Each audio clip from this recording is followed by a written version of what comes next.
Yo, what you saying, people? Back again, United in the Tropics, episode 6 with my main man, CM. What you saying, bro? Yes, sir. Bless.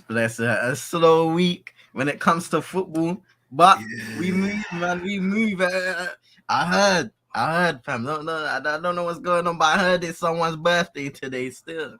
Large up Chino, man. Big happy birthday yesterday, Hey. Chino. Chino's birthday was yesterday, big man. Today's your birthday, fam. Happy birthday, readers. Yo, big up yourself, my G. Appreciate that, my guy. Appreciate that. Man. Big up, man, them in the chat. Yeah. Flipping hell. Vibes. What you saying, Vibes? My guy. Big up, Emil. Yo, agenda. Yeah, bro, I got beer agendas for today, Don't go anywhere. So what you saying, bro? Man. You know what? It's you know what? I don't mind. This is the thing. Everybody says they hate international break, and don't get me wrong. I ain't really gonna be watching none of these international break games, but I don't mind the break, bro, because sometimes you need some of that distance from football. Especially nowadays, things can get stressful. Things can get all over the place. I don't really mind the break to just reset your mind and all of them things there. Sometimes it's needed still, isn't it? It's needed sometimes, yeah. Exactly. Just a little, what do we call it? A little mental reset still, yeah? Mm-hmm. Yeah, man. Sometimes. And probably sometimes it's good for some of the players, get a little rest, who don't have international, and then for the manager, they could reassess certain things and, sort stuff out. So it's kind of good, man. It's kind of good still. Mm-hmm. Yeah, man. Not the fact that they show dead games. You don't see a team play, but it's kind of all right. Yeah, there you go, man. The players, especially if you're in bad form, you need to turn things around. Maybe reevaluate your performances. You can't wait to see that break. You don't want to see the pitch at all, fam. Hey, listen. But we got bad news for you, man, today still. News, call-ins as well. So, you man, stay locked in, though. You man, call in and have your say still. Be like that. And make sure you drop a like and subscribe to the channel as well. Yeah, most appreciated for that, yeah. News, yeah. What we have, bro? What's the latest news of this club, fam? Basically, we can start on that transfer. The transfer, because that was pretty big a couple days ago, really, isn't it? The thing is with these man there, fam, you can't trust these pagans, fam. Can't trust them, bro. If these man say, January we might spend a bag, there's going to be some fine print saying, if we in this competition, if we sold this player, bare if's going to come up in that, these man, you can't trust these brothers, fam. Yeah, frauds. Yeah, and this is the thing with Manchester United. There's been, especially in this current regime where you have the board structured the way it is, there are no guarantees. So the other day, for example, you read that Eric Ten Hag could get 70 million. He has 70 million for the January transfer window and maybe a possible additional 30 million if we sell Cristiano Ronaldo, which still is unlikely to happen based off of a big if. Exactly, based off of what happened in the summer and how basically no team wanted him. Why would a team go in to buy him in January if they didn't want to get him in the summer? So, and then a few days, literally a day later, you then read, maybe Manchester United won't be looking to, do anything in the January transfer window, and they're already looking towards that summer of 2023 to get some moves going. So everything is just, you can never trust what's any Manchester United story, and you've got to hope. Obviously, you do business in January based on what you see in that first half of the season, and for us, we're gonna need to do business in January. Get rid of players in January. Same with the summer. Yeah. We're gonna have to use every single transfer window to our advantage to try and close that gap as soon as possible. Now, it won't be as quick as we hope for, because obviously it's gonna take a few years to do that, to get rid of some of the deadwood and bring in some valuable players to the team. But that makes every single transfer window as important. So when you hear stories like, transfer budget may be slashed, or we're not really looking to do business in January, I'm looking at the board and saying, what are you doing? Because we've already wasted so many years making the wrong decisions.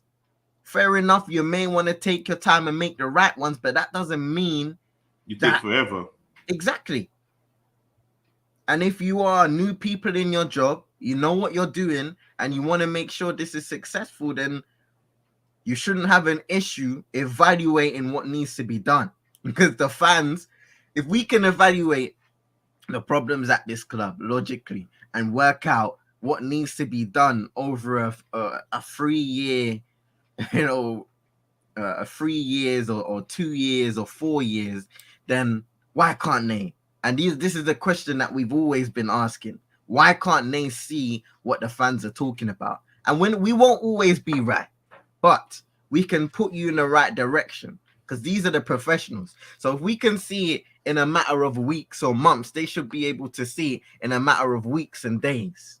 Because come on, bro, it's 17 years now. These men in charge here. Don't I ain't saying we ain't won nothing since they're here, but fam, we can all clearly see what's going on at the club.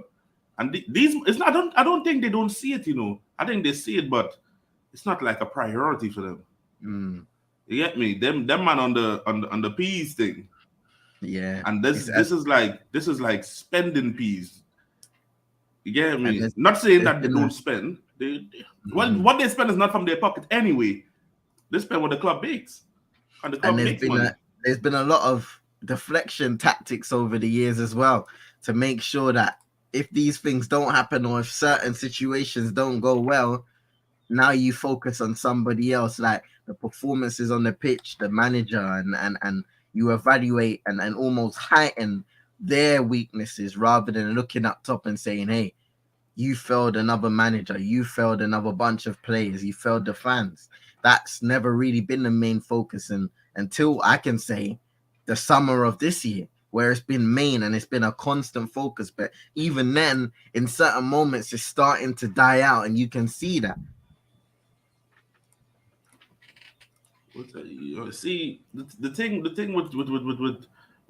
Glazers is these men just don't grasp the fact that if you want to keep these fans happy, we need to at least show some effort, show some initiative, show that you want to win. And I'm not saying Mhm. it's gonna you won't please everyone, but you will get some of them on your side. But the fact that you just spend money, get this big name player, he's gonna sell some shirts, and then we're gonna take this money out. That's not helping your case, big man. That's not helping your case. It really ain't helping. And they do not see it that way. They really don't see it that way. But yo, that man free to do what they want to do over there, yeah. But back with the news, other news, had a nice little, how to put it, a little interview, yeah. A little Mm-mm. interview with Bruno Fernandez. What's your thoughts on that? Well, anyone seen the interview? Yeah, well, he touches on a lot of things, Bruno Fernandez. He speaks about Eric Ten Hag and the changes that he's brought to Manchester United, which are things that, in my opinion, I really focused on. Mainly, he also touched on Ole Gunnar Solskjaer, and he says he still speaks to him and stuff like that. And he's speaking about a lot of things in the end of the day. But the main things that I got from the interview and the positives were how Eric Ten Hag has come into the club and really changed everything, and he's more of an authoritative figure for the team. Because when you think about it, he says, he has brought discipline, which is something I think we missed in the past. And when you think about that, that's absolutely shocking when you talk about, you have a manager, but you don't really respect him as you should. Every manager should have a level of discipline in the end of the day. And for him to say that, it just speaks of kind of the poor leadership that we've had in Over the those years, ranks. yeah. Yeah, over the years. So in this quote in particular, it says, he has brought discipline, which is something I think we missed in the past. Everyone must be on the same page. This is what Pep and Klopp have been doing for years because they have stability in the club. Key word being stability, which is something we're trying to build now. And in a way, they choose the transfer market and build the team, which is really important for them to get the rewards. Once again, talking about stability, talking about the transfer market and the managers getting the players that they want as opposed to the players that the club wants to get them. See, the thing that was really, really like how to put it, like a big thing for me when I was because I didn't watch the interview, I actually read the whole thing. Is when they asked him and he said about the lack of discipline. So I'm like, Mm, clearly us fans watching was seeing the correct things. We were seeing there's no discipline here. yeah. Because think about when we had I know this is going back here, when we had Cavani Mm-hmm. or and Bruno is playing behind that person, he used to be running all over the place. Yeah. All Mm-hmm. over the place, just pressing and doing all type of mad stuff. But now it's like discipline came in, and Ten Hag is like, big man, what are you doing? I'm in control of this ship. It's either you do what I say or you don't play. So it's more like everybody have to fall in line and start doing the things the right way. Or yo, it's not gonna work. It's not gonna work. And you see And the team is like they everyone is kind of on the same page. Yeah, some things still in connecting, yeah, but it's still early stage where you can see the majority of them are on the same page and they're trying to build and go that direction. And I like that. I think the reason why you mentioned, Bruno Fernandes used to run all over the place. The reason why we have been a part of the reason, at least, why we've been so bad defensively is that it's so easy to play through the lines as an opposition player when you go up against Manchester United, because most of the team, when they're chasing the ball, trying to win it back, we always spoke about unorganized pressing and how a lot of the guys will be out of position completely. So all of a sudden, you look at the midfield and there's lines here, there, and everywhere to play through. And there's So gaps, there's just big gaps. exactly. So we'd be exposed, and then our centre backs and full backs would do their worst as well. Bad enough that our holding midfielders weren't really a level of stability and defensive. They, True. they weren't really a defensive layer, which made it worse. So right now you're seeing in our team, and we've seen after the first two games and the changes that have been made, there's a lot more organization and an emphasis to play as a team. Rather, before you could see it was little individuals doing their little, pick and pops here, holding on to the ball for too long, getting pressed, losing the ball, and then putting the defense under pressure. Now everybody's moving as a unit. Everybody understands their role, where they need to be and where they should be, when they need to release the ball, how long they should hold on to the ball for, how much patience or urgency you should have. There are so many little things that goes into a system, which is why when we're watching football as fans, we can see when the system doesn't have many layers. We said it in the Ole Gunnar Solskjaer era. The system weren't really systemic because Nah, there that, that weren't a that's, lot that of system was defrauding, fam.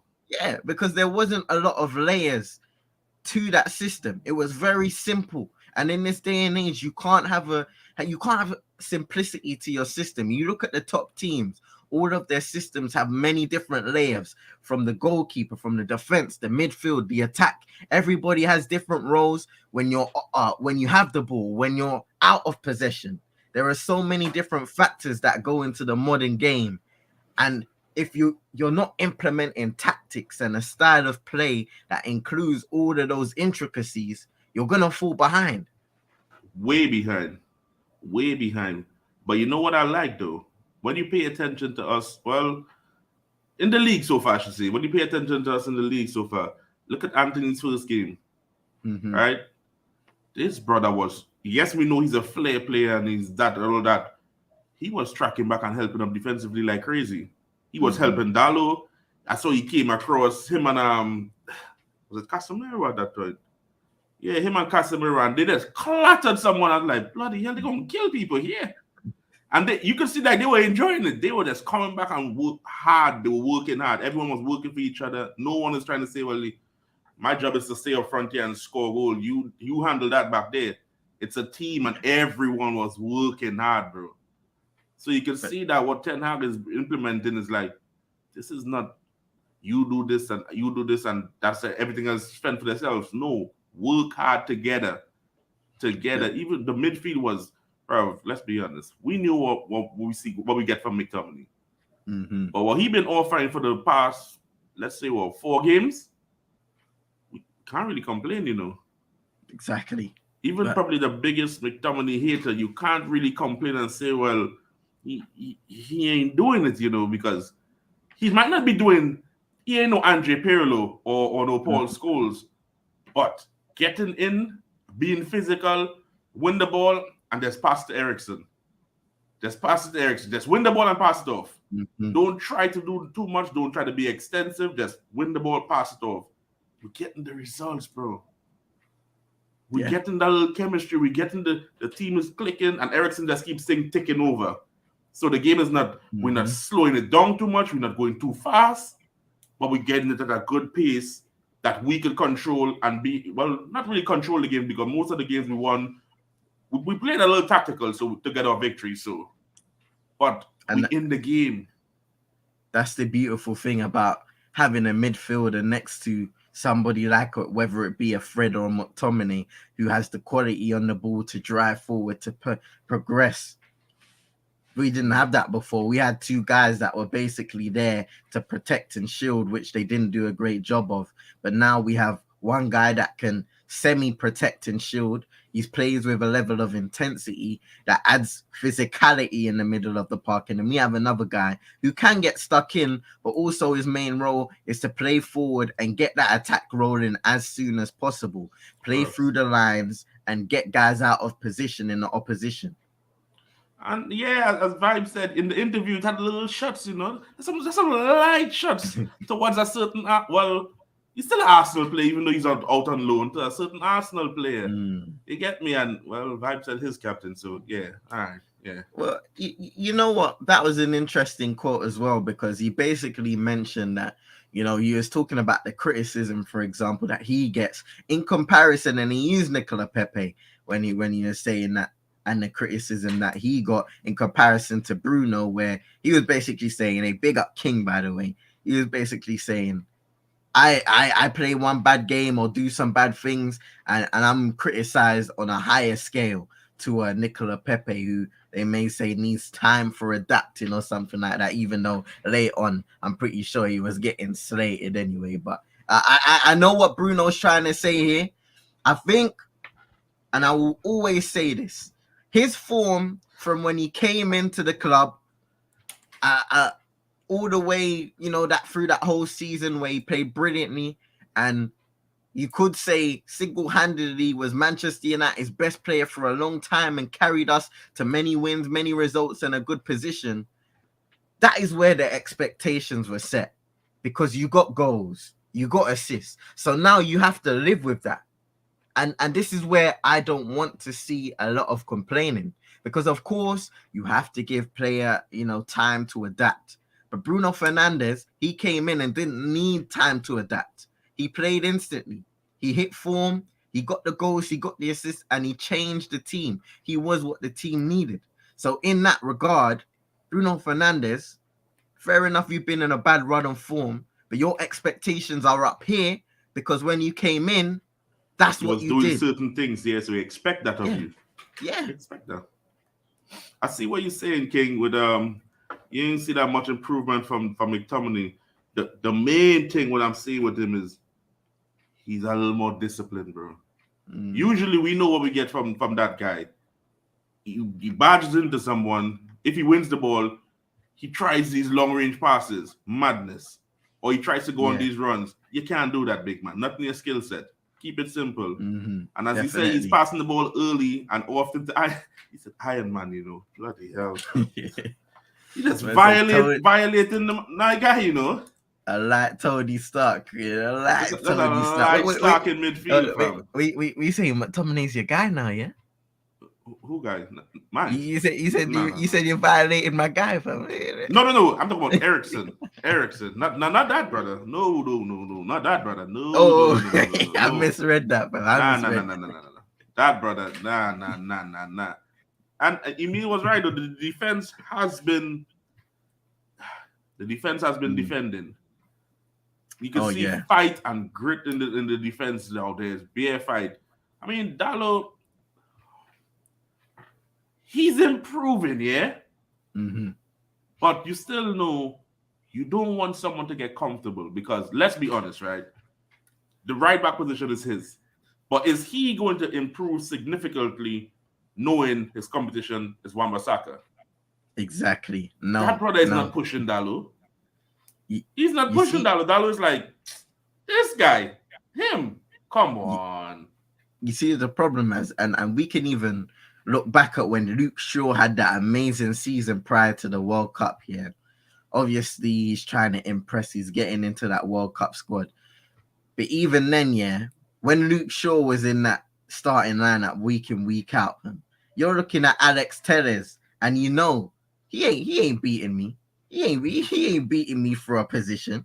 So I don't need to be worried about none of this in the end of the day. Exactly. It's just you do a little extra, you work a little harder, and it's just you know what? It's basically like you have a boat, right?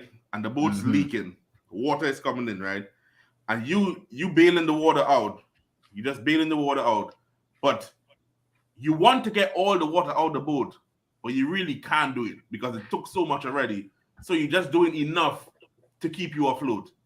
So Mm-hmm. these men are just basically doing enough improvement just to stay ahead of the person who's supposed to be their competition. But their competition is so bad. It's so bad that the slightest improvement you Yeah. make is a big upgrade. So And their, once their, again, their, their competition is nothing. once again, bro, this is why you have to use every transfer window to your advantage. Because if you see you have somebody and they're not putting their weight in a position, what do?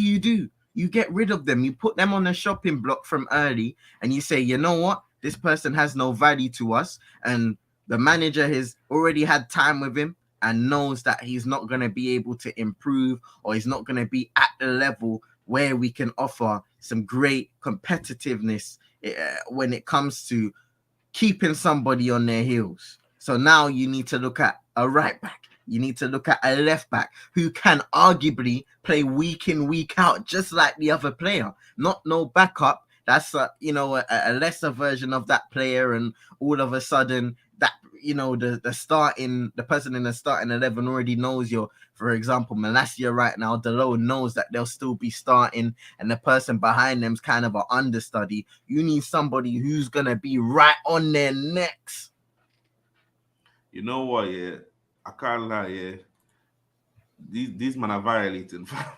I mean, I know I say homeboy ain't no competition to like big push you to do more. Man said he's only pushing the trolley kids to do Mm-hmm.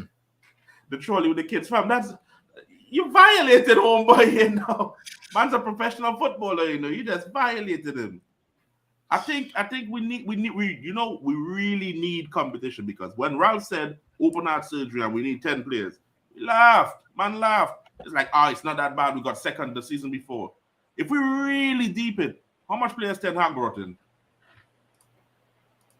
Five. So Is it five or yeah. six?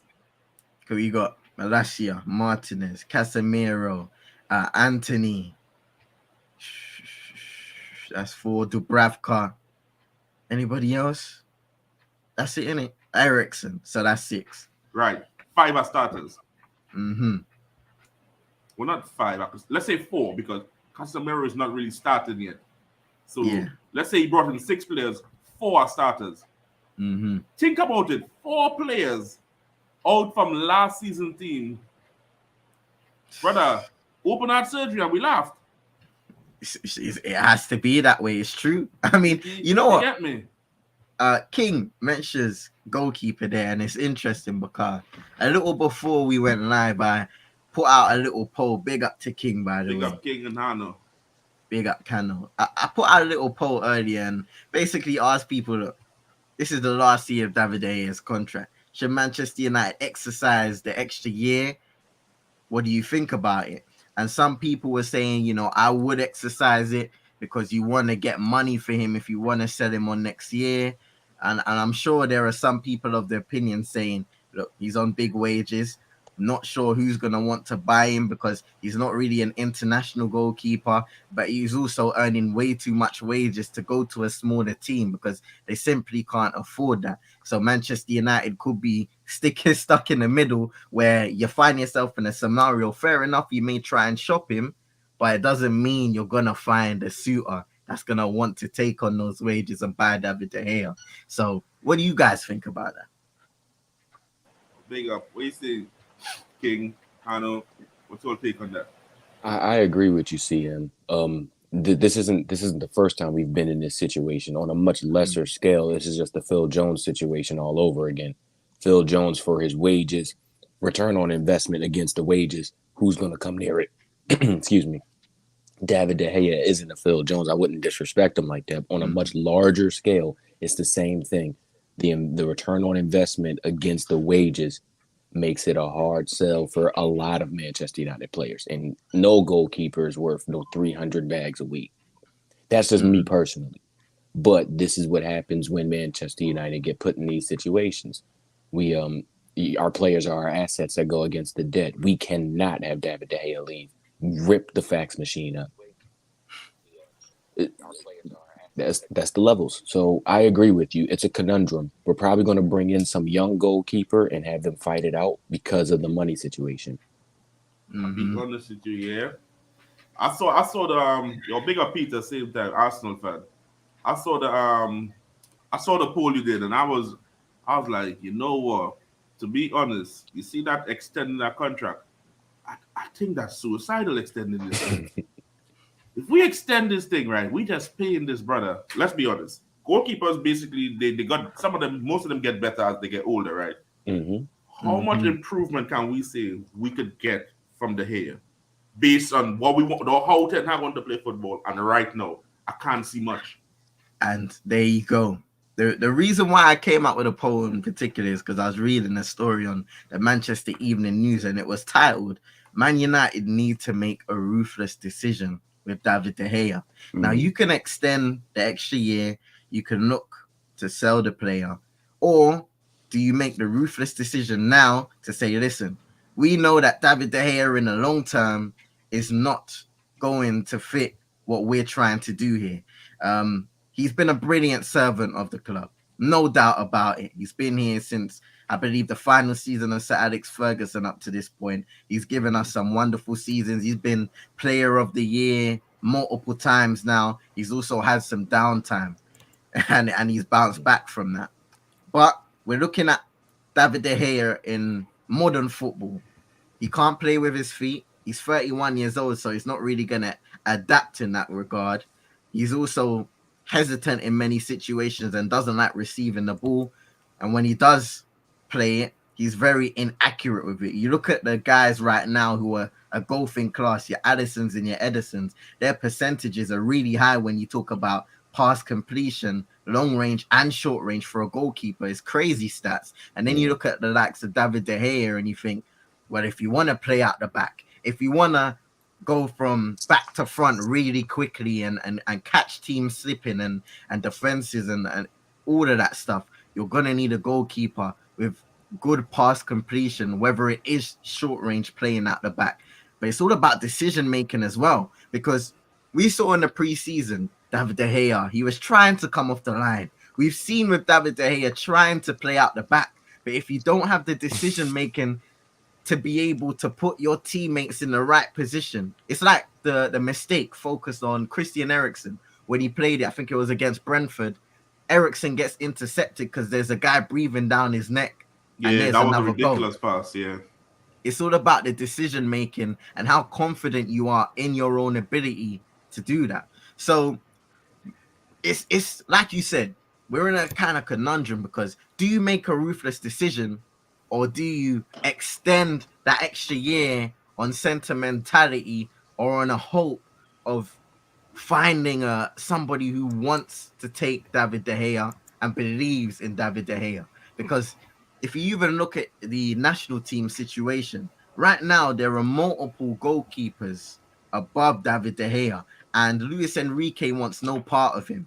I read something where basically one of the main keepers got injured for the Spain national team, and they brought up somebody from Barcelona B. So that's how low down the pecking order he is. That's bad. That's bad. You don't fit. You don't fit the way people want to play, and modern football because let's not really because of these man, but more or less because of Pep and Klopp. Football is changing, bro, and people want your goalkeeper need to be good. They need to be good on the ball, and if they ain't good on the ball, it kind of limits you when you get in press, and you can't really start quick attacks because your goalkeeper is not good on his feet. And besides, we based it on being good on his feet. You see that not coming out to get clean crosses and stuff, bro. That's a problem, fam. That is a problem, fam. Hano, what are you saying, Hano? First of all, thank you for having me on. Yeah, no And worries, bro. first question, how's it win down there in the Europa League? Yeah, dude. What you said about the Europa League, you said? How's it been down there in the Europa League? How's it been down there? Don't worry about that, big man. You soon come, you know. Don't worry about that, That's big man. crazy.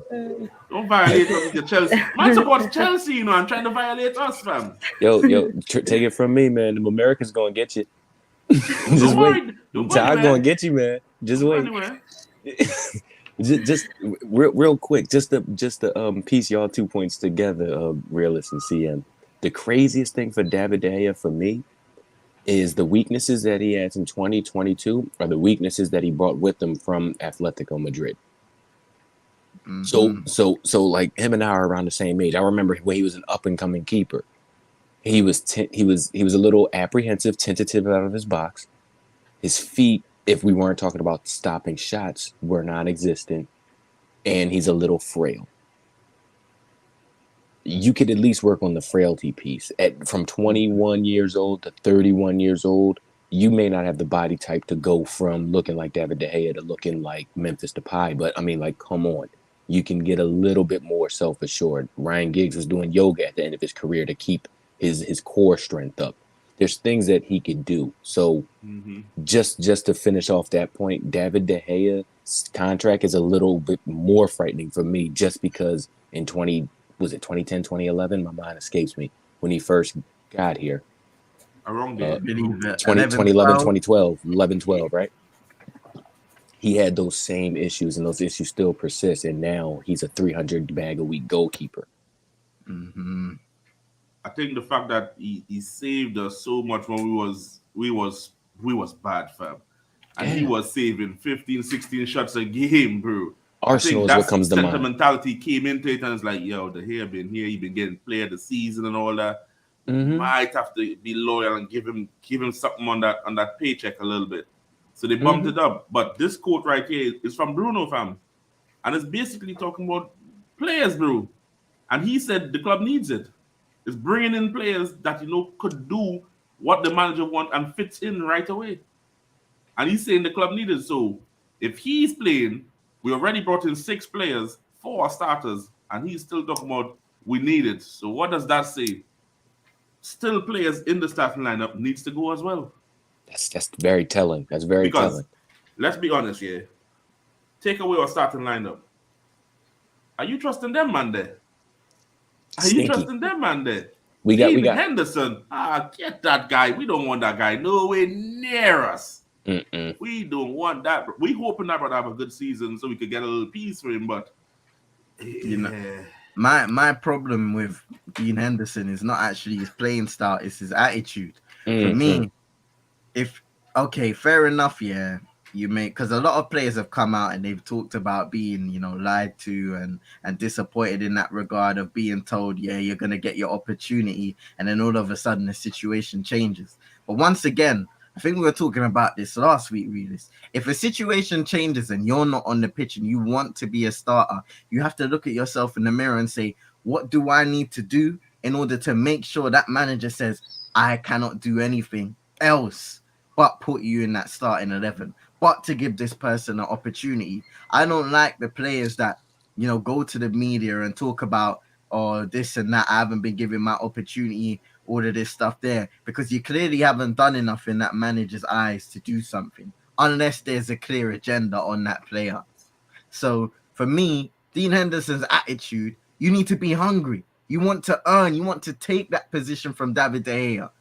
And fair enough, he was out with the C word, C19, and he was already at a disadvantage to that point because it's hard to really take goalkeepers out of their position once they're in form. But once again, there's a way to handle your business. And I don't like that considering you're still on loan. You will be coming back to Manchester United next season. How about you stay silent, you work in silence, you show your body of work at Nottingham Forest, show what you can offer to Manchester United so that when you come back, hold on a second, Eric Ten Hag's like, I need to give this guy an opportunity. I need to see what he can bring to the table at a club like this. He Let's be said the honest, exact yeah. opposite, though. That's the craziest part. He said, I had to get out of town quick because I didn't want Eric Ten Hag to Yeah, see what I was doing. I was like, what, brother? What's going on? Mentality, Yeah. just like he said, it's mentality. It reeks of entitlement and it reeks of a poor man's mentality. I don't want to go out and grab it. I want it given to me, spoon fed to me. And that is not how you want your keeper. That is not how you want any professional athlete. You want to be able and be ready, willing, and able to rip it out of whoever has its hands. If that's the coach, if that's your opponent, if that's the person across from you, that's the mentality he should have. He puts on his baseball cap when he comes back from loan, and it's gonna be long. Can't lie. There's one good thing I see Henderson is good at is taking the ball from the back of the net. Cause brother, homeboy best been it's Forrest, not looking man. good, fam. On this topic here, this little side thing here. Do you all rate Luis Enrique as a manager? He's an Paxton saying he thinks he's washed. I won't go that far, bro. He's an international manager for a reason. I don't think he's washed, but I'm gonna put It's it not there. a club manager. It's not a club manager. It's just a international manager. I wouldn't say that still because this guy still won the treble in Barcelona. You know. Yes, it's Yeah. Barcelona, but Luis Enrique ain't no side man, you know. Yeah. But He ain't no look at side the man. team I'm just saying. Look at the team here. All right, look at the team he had. Look at the team Pep had at Bayern Munich. They That man win won it. a treble before he came and after he left, you know. Yeah. The Think about that. situation always has to be favorable for sustained success. You may be able to win your odd trophy here and there. I mean, look at the Thomas Tuchel situation at Chelsea. He won the Champions League, and now you look at months later, and now he's gone for the job, and Potter's in charge. You know, a lot of things can change in a matter of weeks and months. You just never know. But like I said, there has to be a set structure and favorable things in front of you in your disposal to have sustainable success. Wait, hold on. Enrique over Ten Hag. Yeah, that's a violation. Yeah, don't get me wrong, you know. I like Enrique, but Heisenberg is give Heisenberg his time, fam. Let Heisenberg do his thing. We ain't doing no drugs over here, but we're cooking up something else in the kitchen, fam. Do you understand? Yeah. I don't. You see this, yeah. As much as I like this guy, I call him Magic Mike, right? I don't think he will leave AC Milan though. The fact that they won the league last year, they're doing all right now still. And these they in Champions League. Mm-hmm. Yes, we could probably get to be in Champions League next season, but I really don't think he'll leave though. I can't see it. Benfica keeper is good as well also. The Brighton keeper is also one if you want to keep it EPL. Sanchez.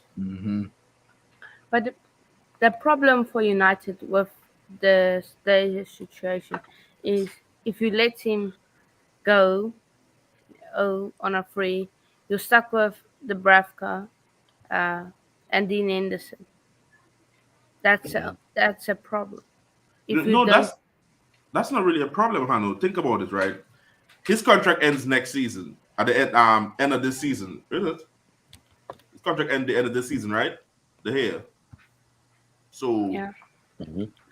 when that ends, we ain't responsible for whatever big man does, fam. But what we could do is dip in the market. We get a goalkeeper. We go out there and get a goalkeeper. You get someone that's comfortable. We could do that. Aaron Henderson is not staying either. But who's out there right now you're looking at and say, I want him as my keeper? You see, that's the problem right there, Hano. That's the problem right there. We keep thinking because we don't hear these names or they're not big out there that he ain't good. There's always people out there. That's why scouts come in. That's where scouts come in because I remember people saying in the summer, "Oh, there ain't no strikers out there." No, there is. There is. That's where scouting comes in. You need to scout someone and figure out, yo, he could fit my system. He could do what I want. You get what I'm saying? That's how teams buy players to fit what they want. They scout. Sometimes someone buy a player. I'm like, who the hell is this guy? Never heard of him. And then you see him in the league and he's ripping it up. And you're like, oh, he's good, bro. It's It's not always scouting. You about have to scout. not always about looking at those mainstream options. Yeah, I think you're right as well, bro. You did win it. He said, Donny, this brother is a United fan and saying, Danny Ward, you taking the piss, fam. The brother that conceded six to Spurs. Get out of here, fam.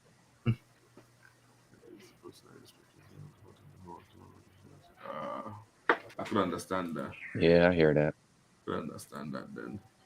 We need 2 goalkeepers next season. Yeah, I think them. What y'all think? Y'all think they might take the option on Dubravka and they sign him on a permanent? To be the second, and then we actually go dip into market for our first?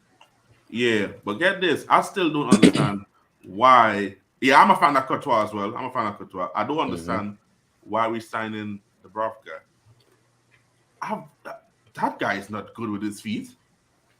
We needed bodies. There was a panic. He claims crosses and he does that type of stuff, but I don't understand it. When I saw what he did, I was like, I don't know.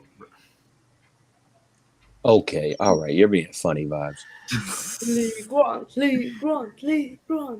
Do you remember the year we signed him and they just kept doing Lee Grant interviews, and I was like, what is the point?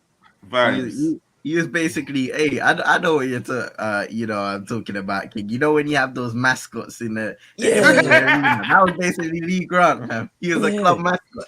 Yeah, it's just that dude who just can't ball, but he got a jersey and he's just happy to be part of it because he's in the changing room. Let's be honest, Lee Grant's got the best deal in the world, bro. Sit there, you're not gonna play. I think he played like probably 5 games or something like that. You're not gonna play. You're just gonna sit there. We're gonna pay for you to do your coaching badges, so you're getting that done for free. You're gonna be there doing interviews every week. You're gonna chat shit, sit on the bench, travel all over the world with us because you ain't playing, but you're riding on the planes. You're going everywhere we want to go. Everywhere. And you're living your best life because I'm a Manchester United player. Have we played more than 10 games? No, but I'm a Manchester United player. That's all. He's living his best life, fam. Man like Lee Grant, yeah, Granty. Respect Granty, man. Yeah, but I don't want him back, though. Don't want him back. Get Leno, he's... That's it. They know, there are people that definitely. Y'all funny. Yeah, y'all funny. These man out here taking the piss, Lee Grant, Ward. Imagine the vibe. Yeah, that vibe will not be nice, fam. Lee Grant and Ward, fam.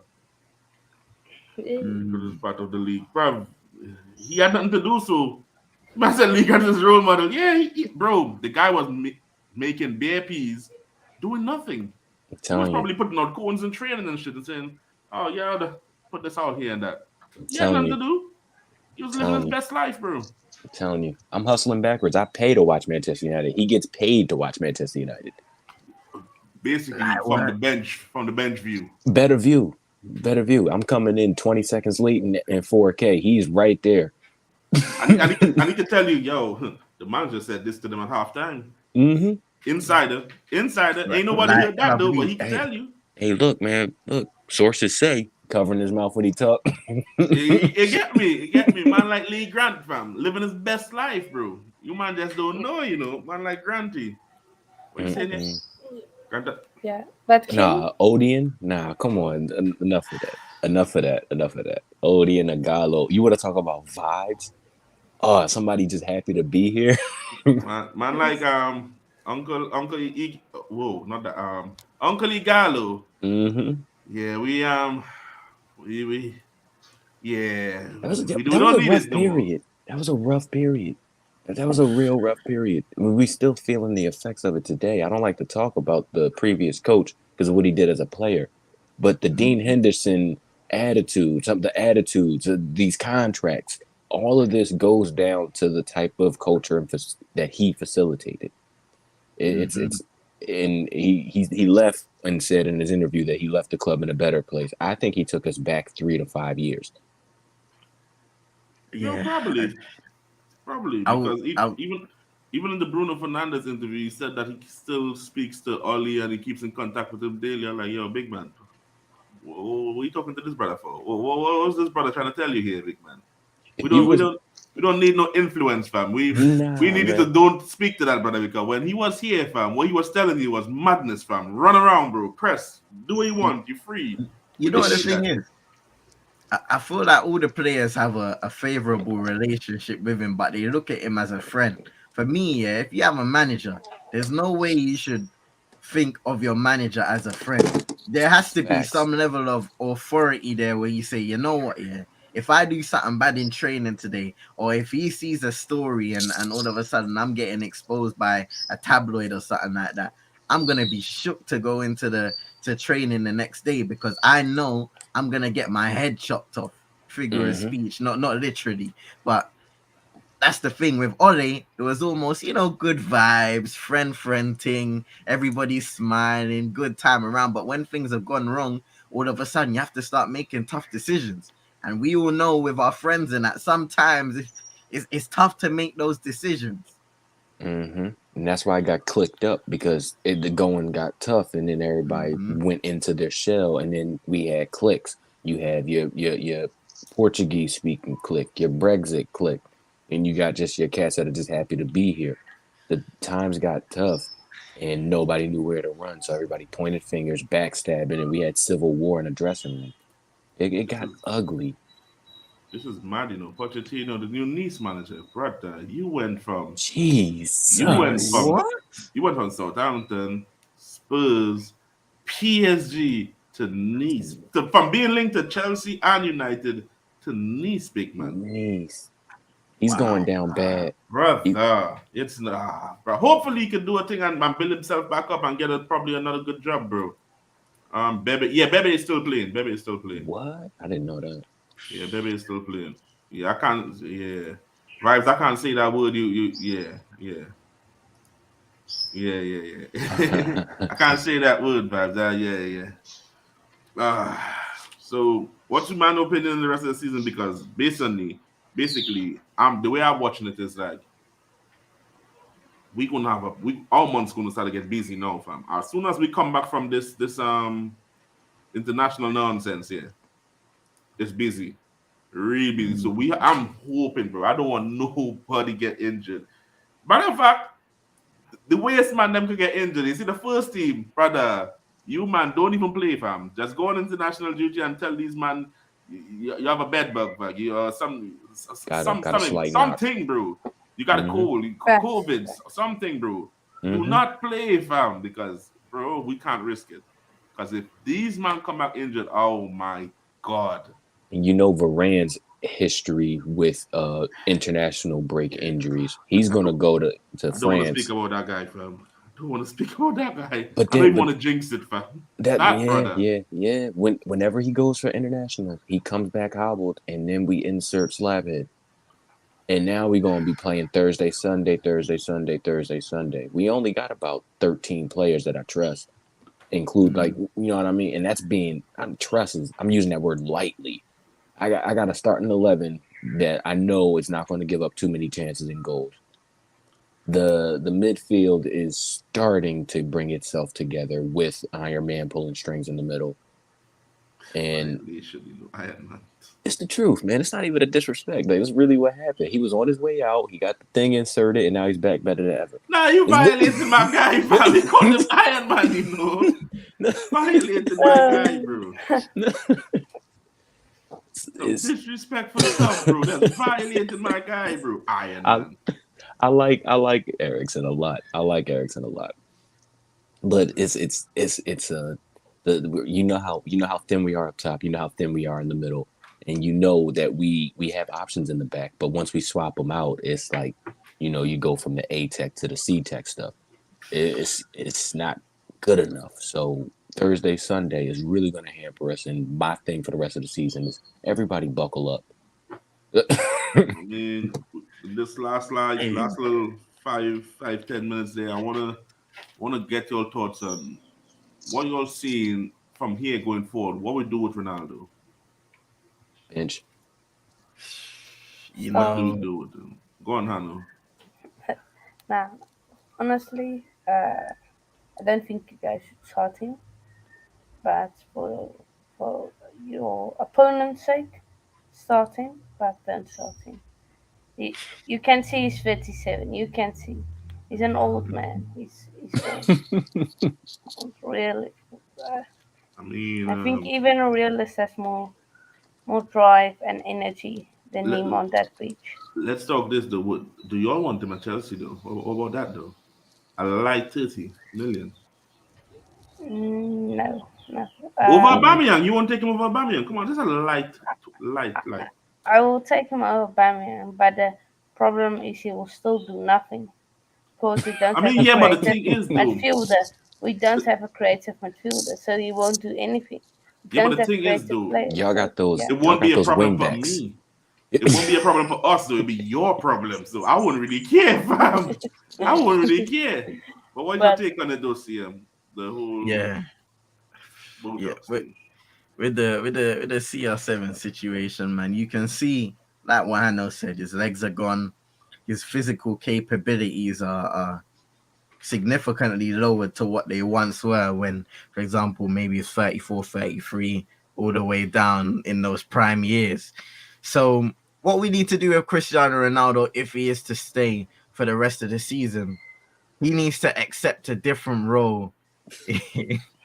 Yo, Bro, you violated yeah, my team in FM, fam. yeah. Yo, low my team, big man.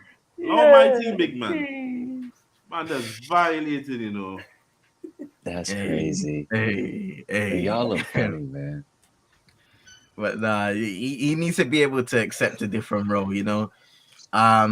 We spoke about guys who have been stars and then they play long enough to see themselves decline significantly to the point where they just can't be built around anymore because they don't have the legs, they don't have the skill set to keep up with the best of the best anymore. So Cristiano Ronaldo, instead of focusing on those goals on the pitch, now he needs to think about how am I influencing the team, the young players, the established players on the training pitch? Of course, on the pitch, but inside and outside of football, I need to be a mental leader, a physical leader, somebody where if you look at him, he embodies what this new era, what this new culture is going to be at Manchester United. Hard work, dedication to your craft, working on it day in, day out. We know how much Ronaldo dedicates to himself, but now it's time for him to dedicate to himself and his team. And he needs to be an example, a true leader.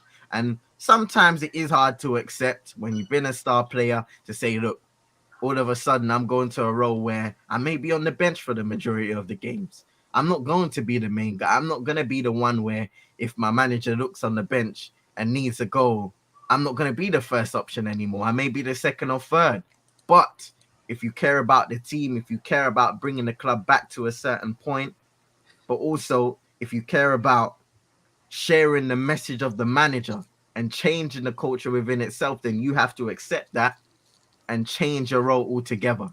Now, we have Cristiano Ronaldo until the end of this season, and I believe there's an option for an extra year, I think. And I'm not sure. Well, the club have their option, but I'm not sure if Cristiano Ronaldo's really gonna stay all the way through That's to next season, crazy. just because, just because of the way, just because of his ego and stuff like that. But no, but Nah, yeah, that's yeah. crazy. Like, These man, yo, I know you man say I have an agenda against that guy, yeah, but nah, you violated, man. He said let him be the clap, man. Every time we score, he clap. hey, listen, Yo, that ain't a bad thing, fam. Yo. If you see a brother sitting down when we score, tell his ass to get up, fam. We'll start clapping, big man. Support your team, but yeah, man, he needs to accept that his physical capabilities aren't what they once were, and move from there. True. Be someone that's responsible, someone that's a model, a role model within the ranks. Because we have young players coming into the team, getting their opportunities here and there in the Europa League and the Premier League. They need somebody, and you always see them and hear them talking about Cristiano Ronaldo, but there needs to be more of an emphasis on being a role model and not, expressing yourself and showing negatives on the football pitch, like, the frustration, him getting angry after every single chance that goes begging. Sometimes you need some calmness. If you look at somebody, you need a model of calmness to almost make you feel comfortable on the football pitch. That is what leaders do best. They make you feel comfortable. They take all of the responsibility away from you, and they burden it. Facts. What you Facts. saying, Bin Laden? Your vibes. Yo, What you saying? I just wanted to say bring Tuchel back in it. Hey, I miss that guy. I miss him. It was fun. Man came just to say bring Tuchel back, He just you don't like Graham? He's a United fan. Nah, He ain't got time. He nah, want to see Chelsea bring suffer. Tuchel back, man. Nah, this He's Chelsea scared fan because- talking about Europa League, yeah? No, less of that. You lot might be joining us with your 65 defenders. Yeah. You can't like, you ain't lying there, 9 at the back 65 with might be the Havertz up age front. of two of the defenders together. Actually, you might as well play Havertz as centre back because he can't score anyway.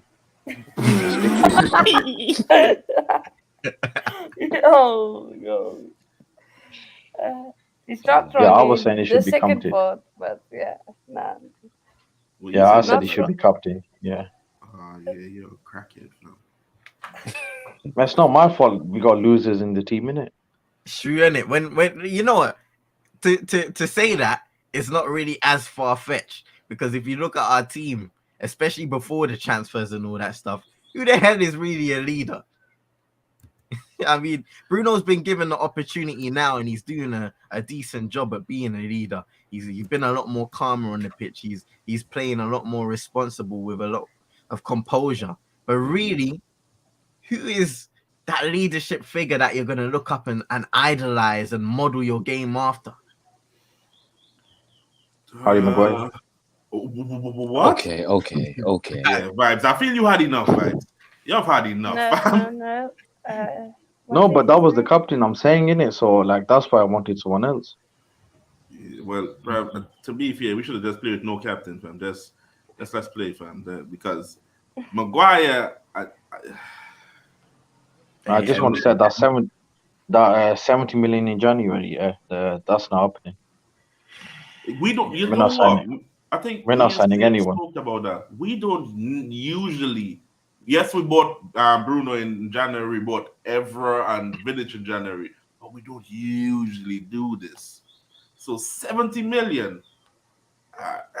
I'm finding it hard to believe. Me personally, finding it hard to believe. Glazers don't Yeah, get down because that way. I seen something that we overspent this summer and it could affect next summer's budget as well. So Exactly. So I how we don't- spending in January? yeah, that's what I'm thinking. Because if we spend in January, we're not going to spend as much in the summer. Isn't that's that what what we happened when we got need. Bruno? Yeah, Yeah. I think so. Yeah, it did We got them in actually. January. We yeah, got them Bruno in January, and Yeah, then we that signed- summer was wild. We signed Van der Beek, Cavani on a free, and I don't know who the third person was. I think it was Lee Grant. Oh no, Nah, we we got panicked. Lee Grant. We bought. No, Lee Grant Grant came. came from. No, We Lee Grant panicked. We came before. bought Ahmad and Palestri in it. Yeah, Facundo. Yeah. You know what's mad, yeah? But it's hard. Before. You know what's mad, Sorry, yeah? Donny Van de Beek. Before we wrap this up, you know what's mad, yeah? We might make a how to put it, bro. We might let's just say we spend the 70 million in January. This 70 million is going to be based on World Cup's performance. That is something you can't trust, bro, because these men could do good for their country in a little small tournament, and then over the course of a long season, beard madness. Then what? That's how James Rodriguez got his move to Real, isn't it? Dead. And and Off now the back of the World Cup. and now he's playing for Olympiacos. It's crazy, isn't it? It's Don't crazy. forget Jemba. Don't forget that, Oh brother. Lord. Oh, Cleberson. Don't forget that, man. That man was back of a World Cup, fam. I'm telling you that the World Cup tax is heavy and the market, the transfer brother. market's already wild. You know, I wasn't even thinking about that. You know, true say the World Cup's in winter. It's such a strange time this year. Exactly. It's like there's gonna be so many signings for different clubs where you look at them years down the line and say, "What the hell was they thinking?" They just came off that World Cup juice and they just cashed in and got a move. I'm telling you. Because agents are on double time right now because they already know, if you score a goal for the World Cup or you get a nice last-ditch tackle or a nice pass, bro, just do something to impress. I got you. The moves are coming, fam. And they know the regular people to just link yourself to. Link yourself to United, Arsenal, PSG, Chelsea, and the money is coming, bro. Because somebody's going to buy you, bro. Newcastle have money now. They're trying to figure out, let's get some money from these brothers. They're going to try it, bro. They're going to try it, fam. It always happens. But people, appreciate you for coming by again. Love the interaction. Big up the chat. You man make this possible. Big up the guests and them. Vibes, Hano, King, my guy CM. I'll tell people where to find y'all. Catch y'all anytime. To find you, my guy. You know where to find me, people. Make sure to drop a like, subscribe on the video first and foremost. You'll find me over on Twitch at CM22ENT, YouTube as well, and all socials. Love, my guy. King. Big up, everybody. Y'all can find me all over the internet. I'm kind of like a nomad with this. Content coming soon. The Twitch handle is King KB. KCB TV to be more specific. Come on. What you saying, Hano? On YouTube, Coach's Corner. On Insta, Hanu_Coach_Corner. On Twitter, Hanu_Coach's Corner. And people, make sure to subscribe and like this video, people. Big up, Realist. Always a fun guy. You saying vibes. you can find me in the YouTube comments. That's about it. This guy vibes. I'll do nothing. Yo, big up to you, man. Appreciate you, man. Hey, first and foremost, for everybody that hasn't said it, give Readers a happy birthday in the comments. Oh, wow. Happy birthday, Realist. Yo, appreciate my guy. Happy birthday, Realist. Happy birthday. Appreciate. People, we are out.